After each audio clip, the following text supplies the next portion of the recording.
India నుంచి వచ్చిన వెంటనే మన బండి అయితే వాటర్ వాష్ అయితే చేయించేసిన.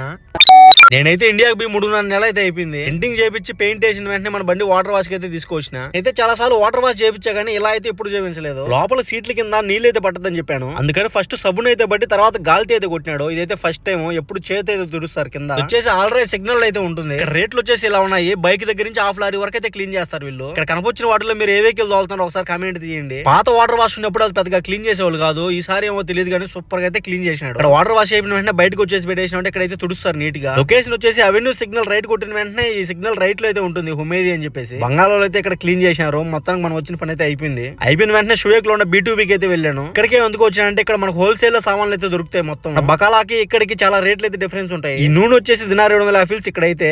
అదే బకాలలో అయితే 2 దినార్ల 250 ఫిల్స్ అంట. అంటే దాదాపు 100 దినార్ తేడా ఉంది అక్కడికి ఇక్కడికి. మన ఇండియాలో 150 రూపాయలు అయితే సేవ్ అవుతుంది అక్కడికి ఇక్కడికి. మొత్తానికి నా స్వామిని నేను పూజ చేసుకోవడానికి నాకు 3 నెలల 15 రోజులు అయితే పట్టింది. ఇండియాలో ఉన్నప్పుడు కనీసం కడ్డీలు కూడా ఇచ్చేట్టుకోలేరు ఇక్కడ కువైట్ లో. మన వీడియో నచ్చినట్టయితే యూట్యూబ్ ఓపెన్ చేసి సబ్స్క్రైబ్ చేసుకోవడం మర్చిపోవద్దు.